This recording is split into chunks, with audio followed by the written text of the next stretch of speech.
Continuing with my theme of Beast Wars from my last video, and in honor of the Transformers Kingdom line, I think it's time for another What's the Best? What's the best Masterpiece Beast Wars figure? That's right, it's only the second video in the What's the Best series, and I'm already flipping the format on its head. Okay, so you know how last time at the end of the Megatron video I was like, I'm thinking about doing this next one in ascending order of quality? Yeah, that's not gonna happen. I realized when I thought about writing the next review that would kill my wrap-up segment. Can't exactly have a final ranking and conclusions when the video literally is just structured so you know what the final rankings are 3/4 of the way through the whole thing. So yeah, that's not happening now, or probably ever. On to the review! This is gonna be difficult, guys. What was my malfunction last time? Oh no, how am I going to do Megatron? At least he's the same character over and over. At least he was a gray and black bot every time with one exception. I got a monkey, a cat, a spider, and 2 dinosaurs to contend with this time, and none of them are supposed to be the same person. I'm screwed. This time we're going in purchase order.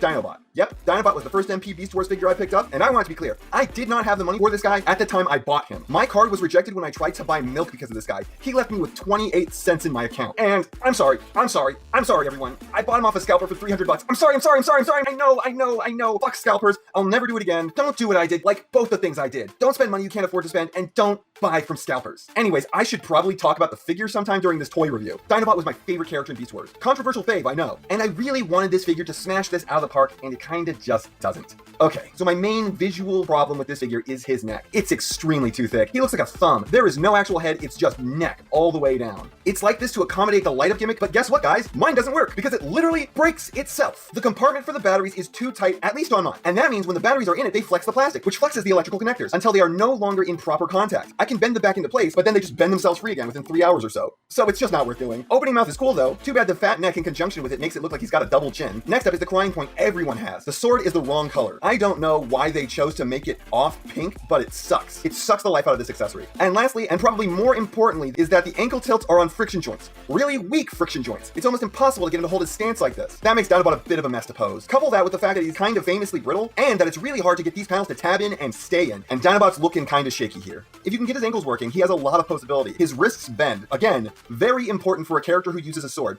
His spinny shield accessory is kind of useless. The peg connection is pathetically weak, and it's not going to last more than a few presses of the button before falling off. His transformation results in a kind of dynamic bulging muscle thing, which is kind of cool. It's at least unique to this figure. This still looks good. It still looks the part. It's got some key flaws I really wish weren't there. Without them, the robot mode would be borderline perfect. Transformation on this guy is, not great. It's straddling the line between being smart and clever and being too complex to be fun. Couple that with this being the place where the shoulders are most at risk of snapping, and it's definitely not the highlight of this figure. Normally, I'd hate false chests too, but the dino head is where it's supposed to go. It's just got this thing covering it to make it look better. Dino mode looks great. The claws seem very wrong to me, and fuck, these things are sharp. Be careful during transformation. These things can assuredly puncture skin. The eye-changing gimmick off the Masterpiece Grimlock is cool too, and posability is more than solid for a beast mode. He's a little panel heavy, but it's not bad. I do love this figure, but is it just because I'm a mark for Dinobot? Cheesy boy. This was my second of the Beast Wars Masterpiece figures, and the only one I can say there is no way I overpaid for this, considering I got it for 60 bucks. Thank you, absurdly ludicrous sale at BBTS. When I first took this out of the box, I just started laughing my ass off like a total psychopath. I could not stop cackling as I stared at this figure for like 5 straight minutes.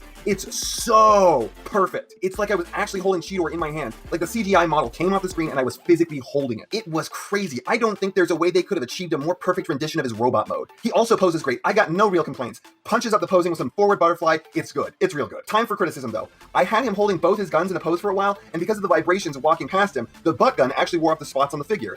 This is, not durable paint. I wouldn't even call this pathetically flimsy paint. If you have this figure, be careful with it, because you will start losing paint even when you are. The transformation on this guy is better. It's got a heavy dose of parts forming, but it's acceptable considering they are his guns, and this is what's supposed to happen according to the show. And the transformation is more simple than Dinobot, but I deeply worry about these minuscule hinges snapping. Cheetah mode looks great. I think this is just about as good as they could have done. It's far from perfect, a lot of gaps that weren't there in the show, but this also has to be an object that actually physically exists, so, you know. Once again, posing is solid for a beast mode. Just all around, this figure works. Optimus Primal. Can't remember what I paid for this guy, must have been perfectly within acceptable parameters. Once again, just dead on in robot mode. Even with all of Dinobot's flaws, the Beast Wars Masterpieces boast an accuracy of appearance the mainline Transformers MPs wish they could achieve, with the singular exception of Soundwave. What's funny is I thought I'd keep him with the full mouth plate on all the time, considering I always thought that was his coolest look. But the blue lips are just what he was shown with 99.999% of the time in the show, so I just can't bring my OCD ass to display him like that. And, say it with me now, once again, great posing here. He's got forward butterfly, along with all the joints that matter, though unlike Dynabot, no risks, meaning he is never going to look great in a sword pose. Got all of his weapons though. Yeah, Optimus Primal was the heavy hitter of Beast Wars like Prime could only wish he was. Also, light up feature.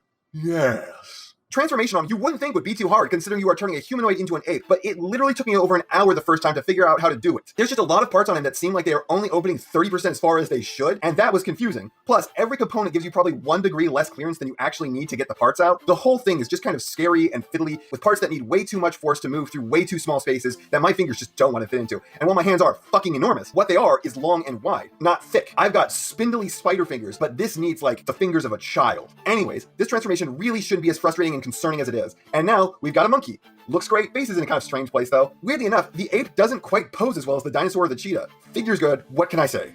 Megatron. Oh, this overpriced son of a bitch. This is the figure where Takara and Hasbro realized they could bend us over a table.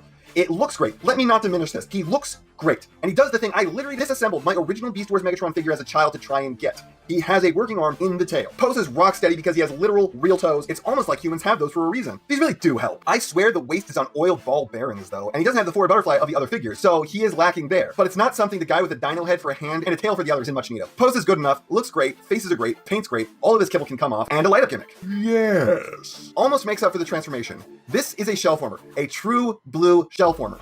The most complex part of this guy's transformation is the shell unpacking all of its mass and then getting the infinity billion tabs to all agree that they are supposed to interact. And then you got the Dino mode, and shit, dude, it's all worth it. This whole toy collecting thing, the money I've spent, fucking worth it. Crap, dude, this looks so good. It's easily and by far the best looking beast mode they've made for one of these MPs, and the eyes are deliciously expressive. Yes. But he takes up so much space like this though. He's like a mile long. I guess that's something he and the actual regular Masterpiece Megatron have in common. All modes that are absolute shelf hoggers. Black Arachna. Back to the character that basically got me back into Transformers collecting.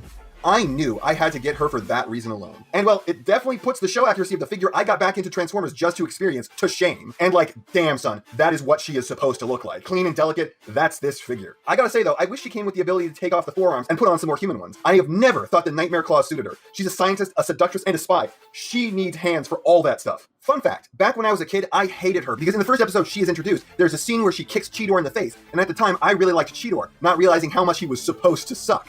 So I was like, she can't do that to someone who's a better fighter than her, because I was a little boy and girls were smelly. Then years later, to reconcile the fact that she beat down someone I thought was supposed to be tougher than her, I rewrote the memory in my head so it was Dynabot she kicked in the face. I was shocked when it turned out it was Cheetor.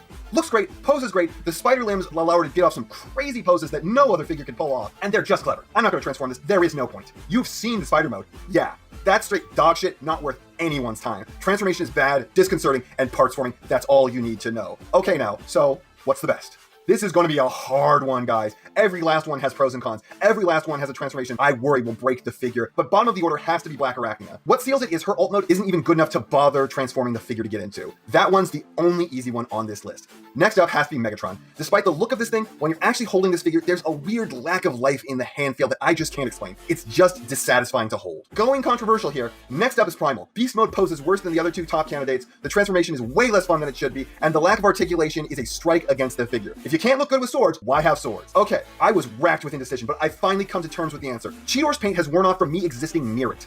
Dinobot, on the other hand, is famous for breaking, but has not broken on. Cheetor's runner-up, Dynabot takes the win. Even with a slightly less accurate look and a transformation that borders on unfun, Dynabot, the best character in Beast Wars, the best character in Transformers, fight me, takes the win.